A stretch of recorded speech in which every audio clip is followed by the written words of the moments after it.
नमस्कार साथियों, मैं हूं शिवम। यूजीएस एकेडमी के यूट्यूब चैनल पर स्वागत है आपका। देखिए, आज हम लोग राष्ट्रीय आंदोलन के तीसरी कड़ी में तीसरी वीडियो में है, जो कि ये विभिन्न एग्जामों के लिए बहुत महत्वपूर्ण है। देखिए, अभी हाल ही में दो तीन एग्जाम का डेट जारी कर दिया जा चुका है। जैसे आपको एईडीओ देखिएगा, ये ही 10 जनवरी और 11 जनवरी को डेट दिया है। 10 जनवरी, 10, 11, 14 इस 3-4 डेट है इसमें। उसके साथ साथ अगर आप देखिएगा तो बिहार दरोगा का भी डेट है, लगभग आपको 18 जनवरी के आसपास, 18 या 21 जनवरी के आसपास है। और इसके साथ साथ आपका केवीएस, देखिए केवीएस का भी डेट आ चुका है, वो भी 10 और 11 जनवरी को एग्जाम देना है। तो इन सारे एग्जामों के लिए क्या है, ये बहुत महत्वपूर्ण टॉपिक है राष्ट्रीय आंदोलन, क्योंकि यहाँ से अक्सर क्या होता है, प्रश्न पूछे जाते हैं। चलिए वीडियो की शुरुआत करते हैं। देखिए, वीडियो को पूरा देखिएगा, तभी क्या होगा, आपको पूरा क्वेश्चन कवर हो पाएगा। ठीक है, चलिए शुरुआत करते हैं प्रश्न की। तो पहला प्रश्न है, निम्नलिखित कथनों पर विचार कर सही उत्तर का चयन करना है। तो देखना है कि देखिए इसमें सही कथन कौन सा है। तो ऑप्शन देखते हैं। पहला, ब्रिटिश अधिकारी कांग्रेस को अल्पसंख्यकों का एक संगठन मानते थे। तो ठीक है, लॉर्ड डफरिन जो है वो कहते थे कि कांग्रेस क्या है, मुट्ठी भर लोगों का संगठन है। तो बिल्कुल सही है। दूसरा ऑप्शन है, दूसरा क्या है, कांग्रेस पर आरंभिक 20 वर्षों तक नरम दल का प्रभाव था। तो ये भी बिल्कुल सही है। अगला ऑप्शन है, बाल गंगाधर तिलक, लाला लाजपत राय नरम दल के नेता थे। तो ये नहीं, बाल गंगाधर, इसी को बोला जाता है लाल बाल पाल और अरविंद घोष। ये क्या थे, चार तो क्या थे, चारों गरम दल के नेता थे। तो ऑप्शन देखते हैं, आंसर क्या हो जाएगा इसका। केवल एक ऑप्शन में क्या है, 1, 2 सही है। दूसरा ऑप्शन है 2, 3 सही है। तीसरा ऑप्शन है 1, 2, 3 सही है। और चौथा है केवल 1 और 3 सही है। इसलिए इसका राइट आंसर क्या हो जाएगा, इसमें देखिएगा तो इसका 1 और 2 सही हो जाएगा। ये दोनों ऑप्शन क्या सही है। ठीक है, अगला प्रश्न है, बंगाल विभाजन कब से लागू माना जाता है। ठीक है, कब से लागू माना जाता है। तो ऑप्शन देखते हैं। ऑप्शन है 19 जुलाई 1905 को, दूसरा है 16 अगस्त 1905 को, तीसरा है 16 अक्टूबर 1905 को, और चौथा है 16 दिसंबर 1905 को। तो बंगाल विभाजन की लागू की बात करें तो लागू होगा 16 अक्टूबर 1905 से ये लागू हो गया था। ठीक है, अगला प्रश्न देखते हैं, बंगाल विभाजन के तुरंत बाद कौन सा आंदोलन शुरू हुआ था।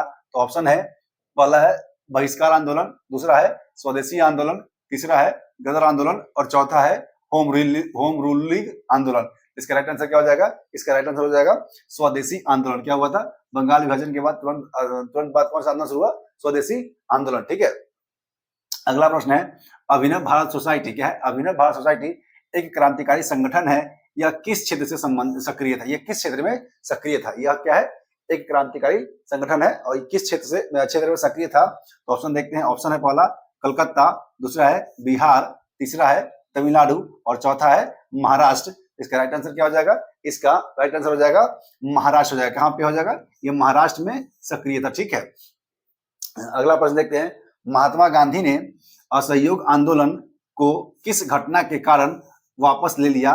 तो ऑप्शन देखते हैं। ऑप्शन पहला क्या है, मुजफ्फरपुर बम कांड, दूसरा ऑप्शन है जालियांवाला बाग हत्याकांड, तीसरा ऑप्शन है चौरी चौरा कांड, और चौथा ऑप्शन है काकोरी कांड।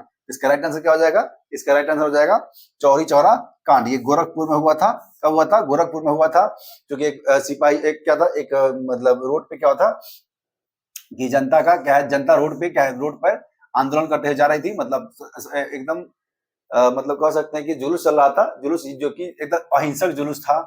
लेकिन बीच में थाना रोड, मतलब बीच में सड़क के किनारे थाना पड़ जाता है। थाना, उस थाना पे से सामने से क्रॉस कर रही थी, तो यहाँ पे जो थाना क्या है ना, इस पे गोली चलाया जाता है। किस पे, इस भीड़ पे गोली चलाया जाता है। इस कारण से क्या होगा, भीड़ हिंसक हो जाता है और थाना को क्या करता है, थाना को आग लगा देता है, जिसमें 20 लगभग सिपाहियों की मौत हो जाती है। इसी कारण से गांधी जी क्या कहते हैं, चौरी चौरा कांड को, चौरी चौरा कांड के कारण गांधी जी असहयोग आंदोलन को वापस ले लेते हैं। ठीक है, अगला प्रश्न है, 1926 ईस्वी के नागपुर अधिवेशन में किस आंदोलन के प्रस्ताव को पास किया गया। तो ऑप्शन देखते हैं। ऑप्शन है खिलाफत आंदोलन, दूसरा है असहयोग आंदोलन, तीसरा है स्वराज पार्टी, और चौथा है सविनय अवज्ञा आंदोलन। इसका राइट आंसर क्या हो जाएगा, इसका राइट आंसर हो जाएगा असहयोग आंदोलन। क्या हो जाएगा, असहयोग आंदोलन, इसका राइट आंसर हो जाएगा। ठीक है, अगला प्रश्न है, निम्नलिखित आंदोलनों को क्रम में सजाना है। क्या, अब गांधी जी के द्वारा किया गया था आंदोलन है, या फिर उसमें कुछ और एक और दूसरे के द्वारा किया गया था, इसको क्या है, क्रम में सजाना है। तो ऑप्शन देखते हैं। पहला है सविनय अवज्ञा आंदोलन, दूसरा ऑप्शन है स्वराज पार्टी, तीसरा है असहयोग आंदोलन, और चौथा है खिलाफत आंदोलन। तो देखिए, अगर सजाना शुरू करें तो सबसे पहले कौन सा आंदोलन हुआ था, सबसे पहले शुरुआत हुआ था खिलाफत आंदोलन का। उसी के दौरान शुरू हुआ किसका, असहयोग आंदोलन का। तो एक हो जाएगा, ये पहला नंबर एक आ जाएगा। उसके बाद दूसरा असहयोग आंदोलन, तीसरा हो जाएगा आपको ये स्वराज पार्टी 1922 या 23 में, और सविनय अवज्ञा आंदोलन 1930 में। इससे राइट आंसर क्या हो जाएगा, 4 3 2 1, क्या हो जाएगा, 4 3 2 1। इसका राइट आंसर क्या हो जाएगा, डी हो जाएगा, इसका राइट आंसर हो जाएगा। ठीक है, अगला प्रश्न देखते हैं। महात्मा गांधी के द्वारा किया गया विभिन्न आंदोलनों में किसका नेतृत्व गांधी जी ने नहीं किया था। तो ऑप्शन देखते हैं। चंपारण सत्याग्रह ये 1917 में हुआ था, ये गांधी जी किए थे। अहमदाबाद मिल मजदूर, ये भी इसमें भी गांधी जी का सहयोग रहा, ये भी इसमें भी किया है।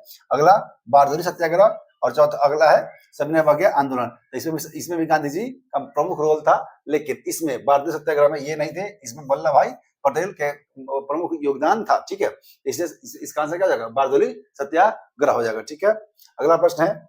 1927 में साइमन कमीशन के गठन का मुख्य उद्देश्य क्या था। तो साइमन कमीशन गठन किया गया था, इसका मुख्य उद्देश्य क्या था। तो देखते हैं ऑप्शन।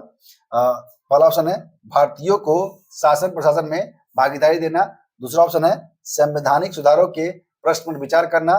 तीसरा ऑप्शन है भारत में शिक्षा का प्रसार एवं सुधार। और चौथा है इनमें से कोई नहीं। इसका राइट आंसर क्या हो जाएगा, इसका राइट आंसर हो जाएगा संवैधानिक सुधारों पर सुधार के प्रश्न पर विचार करना। ठीक है, अगला प्रश्न हो जाएगा। अगला प्रश्न है। भारत के उत्तर पश्चिम सीमा प्रांत में सविनय अवज्ञा आंदोलन के नेतृत्व किसके द्वारा किया गया था। तो ऑप्शन देखते हैं। पहला ऑप्शन है महात्मा गांधी, दूसरा ऑप्शन है भगत सिंह, तीसरा ऑप्शन है अब्दुल गफ्फार खां, चौथा ऑप्शन है सुभाष चंद्र बोस। इसका राइट आंसर क्या हो जाएगा, इसका राइट आंसर होगा अब्दुल गफ्फार का। इसी को कहते हैं लाल कुर्ती धारक। ये लाल कुर्ती इनके अनुयायी क्या और लाल कुर्ती पहनते थे।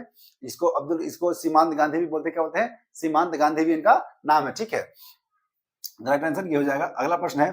निम्नलिखित कथनों पर विचार कर असत्य कथन का चयन करना है। क्या है, असत्य कथन का चयन करना है। तो देखते हैं। 12 मार्च 1930 को गांधी ने दांडी मार्च की शुरुआत की थी, तो बिल्कुल सही है। दूसरा है 6 अप्रैल 1930 को गांधी ने गुजरात के तट पर पहुंचकर नमक कानून का उल्लंघन किया, यह भी बिल्कुल सही है। अगला ऑप्शन है गांधी ने दांडी मार्च की शुरुआत वर्धा से की थी, तो नहीं, ये वर्धा से नहीं की थी। यहाँ से ये वर्धा नहीं होगा, यहाँ पे होगा साबरमती। क्या होगा, साबरमती होगा। इसलिए ये ऑप्शन क्या होगा, ये गलत होगा। इसे पूछ ही रहा है असत्य कथन। तो देखिए ऑप्शन देखिए, केवल 1 2 नहीं, केवल 2 3 नहीं, केवल 3। तो इसका राइट आंसर क्या हो जाएगा, केवल 3 असत्य है, बाकी सब का सब ठीक है। ठीक है, केवल 3 होगा इसका आंसर। अगला प्रश्न है। निम्न में से किस क्रांतिकारी नेता ने केंद्रीय विधानसभा में 8 अप्रैल 1929 को बम फेंका था। तो केंद्रीय विधानसभा में एक उसमें चल रहा था, उस समय 2 बिल पे चल रहा, सेफ्टी बिल पे बात चल रहा था, इसमें और एक और बिल पे बात चल रहा था। तो ऑप्शन देखते हैं। ऑप्शन है पहला सुखदेव, दूसरा है सुभाष चंद्र बोस, तीसरा है भगत सिंह, और चौथा है बटुकेश्वर दत्त। तो ऑप्शन में देखते हैं केवल 1 2, दूसरा है केवल 3 और 4, तीसरा ऑप्शन है केवल 1 और 4, और चौथा ऑप्शन है 2 और 3। तो इसका राइट आंसर क्या हो जाएगा, उसमें केंद्रीय विधानसभा में जो बम फेंके थे कौन थे, उसमें शामिल भगत सिंह शामिल थे और बटुकेश्वर दत्त शामिल थे। इसलिए इसका आंसर क्या हो जाएगा, 3 और 4 आंसर हो जाएगा। ठीक है, केवल बी आंसर हो जाएगा। ठीक है, अगला प्रश्न है। कांग्रेस मंत्रिमंडल ने 1939 में 7 प्रांतों से त्याग पत्र दे दिया था, जिसका प्रमुख कारण था। अब इसका प्रमुख कारण क्या था। तो ऑप्शन है ब्रिटिश सरकार द्वारा कांग्रेस के बड़े नेताओं की गिरफ्तारी, दूसरा ऑप्शन है ब्रिटिश सरकार द्वारा भारतीयों को बिना सहमति युद्ध में सहयोगी घोषित करना, तीसरा ऑप्शन है ए और बी दोनों, और चौथा है इनमें से कोई नहीं। इसका राइट आंसर क्या हो जाएगा, उस समय द्वितीय विश्व युद्ध की शुरुआत हुई थी और ब्रिटिश सरकार ने क्या किया था, भारतीयों को या भारतीय नेताओं बिना सहमति के क्या कर दिया था, युद्ध में अपना सहयोगी घोषित कर दिया था। इसी कारण से इन्होंने अपना त्याग पत्र दे दिया था। ठीक है, इसका आंसर क्या हो जाएगा, बी का आंसर हो जाएगा। ठीक है, अगला प्रश्न है। भारत छोड़ो आंदोलन के दौरान किन किन क्षेत्रों में समानांतर सरकार क्या है, समानांतर सरकार का गठन किया गया था। तो ऑप्शन देखते हैं। पहला ऑप्शन है पटना, दूसरा है झांसी, तीसरा है तामलुक, चौथा है सतारा, और पांचवा है बलिया। तो इसमें देखिए, इसमें क्या क्या था, उसमें समानांतर सरकार गठित किया था उस समय तामलुक में, सतारा में और बलिया में। इसलिए इसका राइट आंसर क्या हो जाएगा, इसका सी आंसर हो जाएगा 3 4 और 5, 3 4 5। ठीक है, अगला प्रश्न है। मिलान कर सही उत्तर का चयन करना है। तो देखिए, यह संस्थापक एक तरफ ये संगठन है, उसकी तरफ संस्थापक है। और ये क्या है, फॉरवर्ड ब्लॉक है। तो फॉरवर्ड ब्लॉक की स्थापना कौन किए थे? सुभाष चंद्र बोस 1939 में किए थे। इंडियन इंडिपेंडेंस लीग की स्थापना किए थे रास बिहारी घोष। और व्यक्तिगत सत्याग्रह शुरुआत किए थे कौन? महात्मा गांधी। और हिंदुस्तान सोशलिस्ट रिपब्लिकन आर्मी के संस्थापक कौन थे? चंद्रशेखर आजाद। इसलिए इसका राइट आंसर क्या हो जाएगा? 1 का सी, 2 का ए, 3 का बी और 4 का डी। तो इसका राइट आंसर क्या हो जाएगा? बी नंबर इसका राइट आंसर हो जाएगा। ठीक है, चलिए अगला प्रश्न देखते हैं। अगला प्रश्न क्या है? रॉयल इंडियन नेवी का विद्रोह किस वर्ष हुआ था? तो ऑप्शन देखते हैं। ऑप्शन है जनवरी 1943, दूसरा ऑप्शन है फरवरी 1946, तीसरा ऑप्शन है अक्टूबर 1944 और चौथा ऑप्शन है दिसंबर 1945। इसका राइट आंसर क्या हो जाएगा? इसका राइट आंसर हो जाएगा फरवरी 1946। ठीक है, अगला प्रश्न है, देखिए यहाँ से कुछ वर्ल्ड हिस्ट्री है, 4-5 क्वेश्चन वर्ल्ड हिस्ट्री का है, तो देखते हैं इसमें। देखिए, अमेरिकन फिलोसॉफिकल सोसाइटी की स्थापना किसके द्वारा की गई थी? तो ऑप्शन देखते हैं। पहला ऑप्शन है बेंजामिन फ्रैंकलिन, दूसरा है थॉमस पेन, तीसरा है पैट्रिक हेनरी, चौथा है जॉन एडम्स। इसका राइट आंसर क्या हो जाएगा? बेंजामिन फ्रैंकलिन ने अमेरिकन फिलोसॉफिकल सोसाइटी की स्थापना की थी। ठीक है, अगला है या तो मुझे स्वतंत्रता दो वरना मृत्यु दो। यह अमेरिकी स्वतंत्रता संग्राम के दौरान ये बोला गया था, एक बुद्धिजीवी के द्वारा कहा गया था।